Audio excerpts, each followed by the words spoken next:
So here's kind of the migration guide. I'm sure most of you probably already have things set up. I just like to include this in case anyone has not made the switch yet.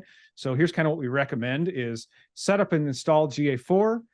Yes, you can have the old Universal Analytics and GA4 running on the same site. In fact, we recommend it. You probably want to have some overlap. So if you've not made the switch yet, keep your UA running, but get GA4 up and running. Have them running for a few weeks in parallel. This is hot off the presses relatively. This is in the last little while is inside Shopify. There's now Google Analytics 4 integration. We knew it was coming. So far, it looks pretty good. So this is really an easy way to do it. For years, we've worked with clients on WooCommerce and other platforms. And, over the years, when it comes to Google Analytics e-commerce tracking, it's just been so much easier on Shopify. If you've just always lived and breathed Shopify, you have no idea how easy they've made things. It's beautiful.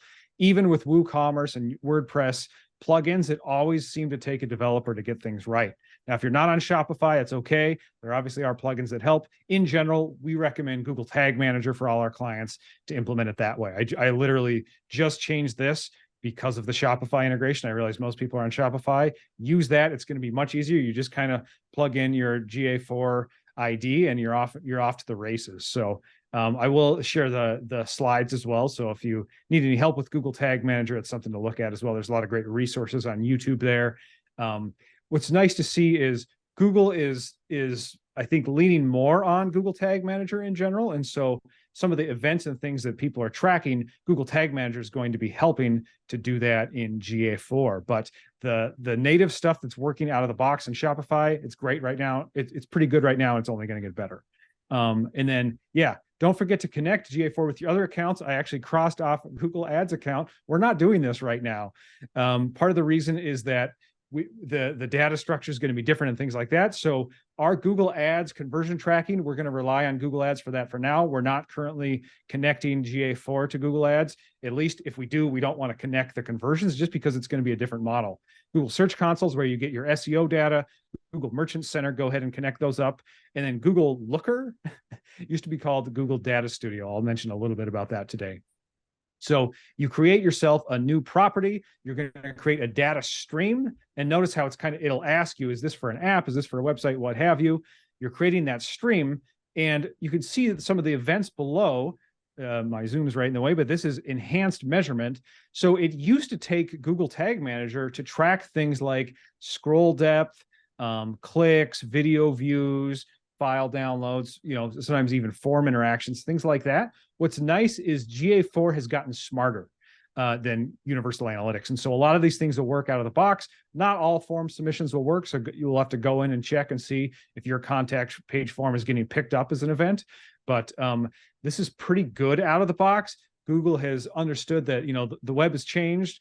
And there's a lot of things that we want to know what people are doing on our site. And this took quite a bit of expertise with Google Tag Manager to get going before. It's going to work out of the box for many people right now.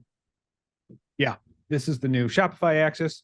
Look for the Google app on the side. You just get started. It'll actually have you log into whatever Google account you use to set that up. But go ahead and do that. Put in your ID and get going with that. If you are using Google Tag Manager, say you're on WooCommerce or another platform, what's nice is you can say, here's my code, here's where it fires. We want it firing on all pages, right? We put in our new Google Analytics 4 ID, set it to fire on all pages, we're up and going. Just that Google Tag Manager code then needs to be, on every page on your site as high in the head tag as possible. And this potentially you could be managing, the Facebook or Meta pixel, anything else you're doing too. Sometimes our clients even run Bing ads. And so it's nice to see all that in one place versus code lives deep in the bowels of the website somewhere else. So it's nice to just see that sort of face-up look in Google Tag Manager. Again, only do that probably if you're not using Shopify. So check the current Google Analytics goals. A lot of us set these up a long time ago, so don't just migrate every single goal into GA4. Revisit what you have, see what really matters. I'm going to show you a conversion map that we use for our clients. we still do some lead gen. And so sometimes it's just form submit, it's click to call, it's click to email, it's things like that. Obviously, since we're doing e-commerce here today, and that's what you guys are doing, our focus is going to be more on purchase, but then maybe also the path in terms of checkout, add to cart, things like that, right? So go through your website, see what you really want to track as conversions. There's going to be events that GA is picking up, and some of them we want to mark as really important. These are conversions. This is the type of thing we would pay for, basically. So don't just import Google Ads goals. I kind of mentioned that of let's really, if we're running Google Ads, let's make sure we're only tracking true conversions. I would say that's form submission or that's purchase for e-commerce.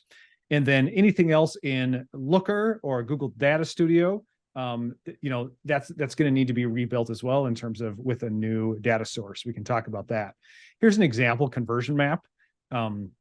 I've got a link here if you want to check this in the slides, which again, I'll share with Andrew and team. So here's the stuff I want to measure. If I go through the site, oh yeah, we've got this particular custom form over here. Maybe we've got live chat. Maybe there is a way to call or email us, click and call or email. Those are all things to track potentially. So list those out.